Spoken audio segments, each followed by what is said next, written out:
Republican Congressman Byron Donalds joins us now from Naples. Congressman, thank you for making time for us. And while we are all definitely relieved that the catastrophe that some were predicting didn't occur, the damage looks pretty extensive. Lay out the scene for us. Well, here in Southwest Florida, the damage is low-lying flooding that happened in a lot of people's houses. Some people who just rebuilt from Hurricane Ian are now flooded again with Hurricane Milton. Some of them actually had flooding during Hurricane Helene. So there's going to be a long process for those constituents.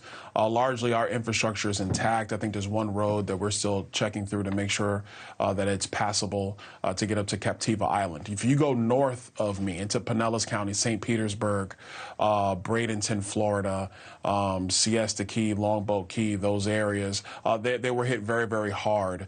So there's going to be long-term recovery efforts in those areas, but we're going to pull through. We have tremendous leadership here in our state, from Governor DeSantis all on down to local officials. Everybody's really just pulling together and working together. That's what we do when these storms come through. Okay, what's the number one thing people in your district need right now? What's the top priority? Power restoration. And look, our electric companies, Florida Power and Light, LCLC, they're working rapidly around the clock to get power restored. But when you get power restored to businesses and to residents, it just gives people an ability to just, check that major thing off their list and then get to the business of recovery. So power restoration, I would say, is job one. Okay, President Biden will be in Florida today, up in the region that you were describing as hardest hit. He'll survey the damage. He'll meet with residents and local leaders.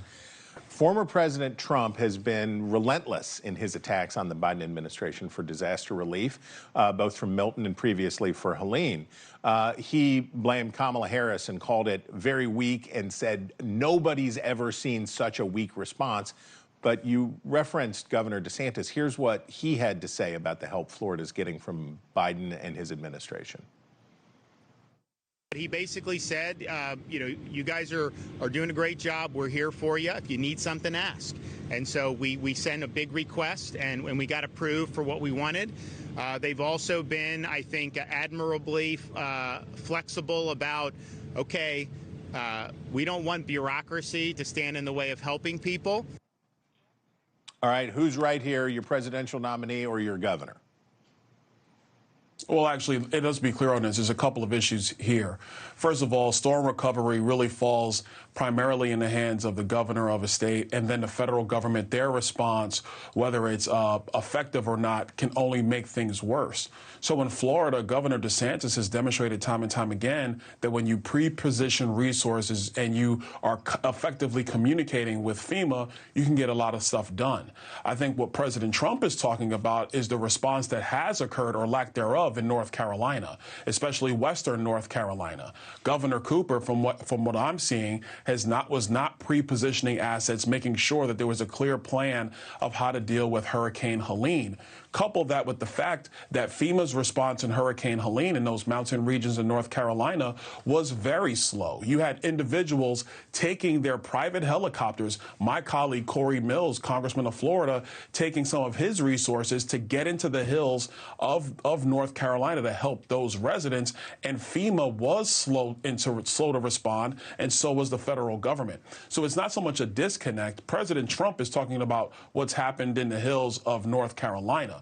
Governor DeSantis has been focused on the work and response he has done working with FEMA here in Florida. And so that's where I think some of that disconnect occurs. Two very different regions, two very different governments. But I think people can see when you have strong gubernatorial leadership on the ground before the storm hits, that helps to alleviate a lot of the issues after the storm leaves. Thanks for watching.